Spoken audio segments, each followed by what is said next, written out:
Hello students, welcome to Group 5. In this lecture 5.10 we will discuss about some conceptual questions जो बहुत important है board point of view से। पहले कई बार आए हुए, जरा इनको ध्यान से देखना एक बार। हम क्या करेंगे, स्लैब को इंसर्ट करेंगे कैपेसिटर्स की प्लेट्स के बीच में, जो पैरेलल प्लेट कैपेसिटर है, तो उससे क्या इफेक्ट पड़ेगा। बहुत सारे जो फैक्टर्स हम पढ़ते हैं, सपोज जैसे एनर्जी पढ़ते हैं, पोटेंशियल पढ़ते हैं, या इलेक्ट्रिक फील्ड पढ़ते हैं, चार्ज, इन सब पे क्या फर्क पड़ेगा। तो हमने एक कैपेसिटर ले लिया, शुरुआत में कैसा है, एयर कैपेसिटर, प्लेट्स के बीच में क्या है, एयर, ठीक है जी, जिसकी कैपेसिटेंस कितनी है, सी नोट। अब इसको हमने एक बैटरी से चार्ज किया जिसका पोटेंशियल सपोज वी नोट। तो इस पे चार्ज कितना हो जाएगा, क्यू नोट। एनर्जी हो जाएगी U naught equal to half C naught V square, V naught square, और इलेक्ट्रिक फील्ड हो जाएगा E naught equal to V naught upon D. क्या है, कैपेसिटर की प्लेट्स के बीच की जो डिस्टेंस है। अब हमें दो टाइप से मिलता है क्वेश्चन, या तो बैटरी हटाने के बाद स्लैब इंसर्ट करें, या फिर बैटरी इससे कनेक्टेड है और तब हमने स्लैब इंसर्ट की। सो एक एक करके देखेंगे। सबसे पहला है, if battery is removed then slab is inserted. अब बैटरी तो हमने हटा दी, फिर हमने स्लैब इंसर्ट की ऐसे, और टोटल वॉल्यूम सपोज जो है प्लेट्स के बीच का, वो टोटल कवर अप कर दिया हमने।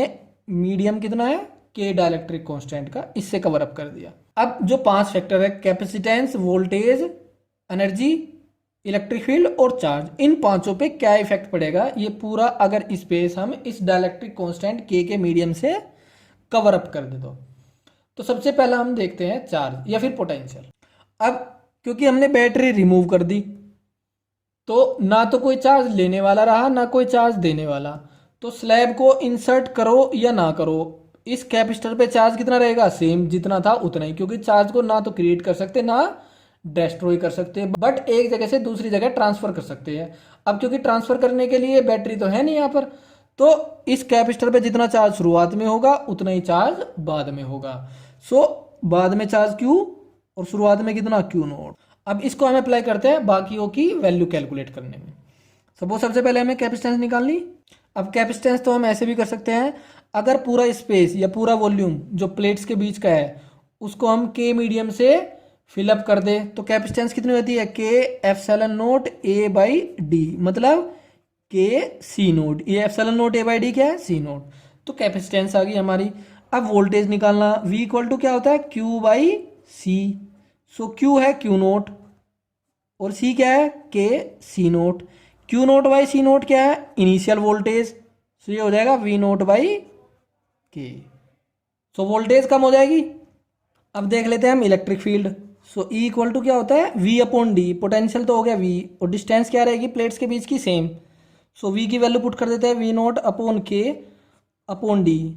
सो ये कितना हो जाएगा, V naught by D upon K. So this comes out to be E naught upon K. Okay, अब बात करते हैं पोटेंशियल एनर्जी की। U इक्वल टू क्या होता है, half C V square. So half C की जगह क्या, के सी नोट, और V नोट बाई के का होल स्क्वायर। सो ये आ जाएगा 1 upon K half C naught V naught square. K square आ जाएगा, के से एक के कैंसिल। सो ये क्या है, initial potential energy. So this comes out to be U naught by K. Part है कि अगर बैटरी कनेक्टेड है और स्लैब इंसर्ट कर दी, so battery remains connected during insertion of slab. So battery connected है और स्लैब इंसर्ट कर दी हमने। सो जो बैटरी का वोल्टेज है इसके अक्रॉस वही रहेगा, तो इस केस में वोल्टेज चेंज नहीं होगा। सो V इक्वल टू क्या होगा, V नोट। ओके, अब कैपेसिटेंस कितनी हो जाएगी, क्योंकि के टाइम्स हो जाएगी, क्योंकि पूरा स्पेस हमने फिल कर दिया के से। सो के सी नोट। अब यहाँ से हम बाकी सब वैल्यूज निकाल लेंगे। क्यू इक्वल टू कितना होता है सी वी, तो सी की जगह के सी नोट और वी कितना वी नोट।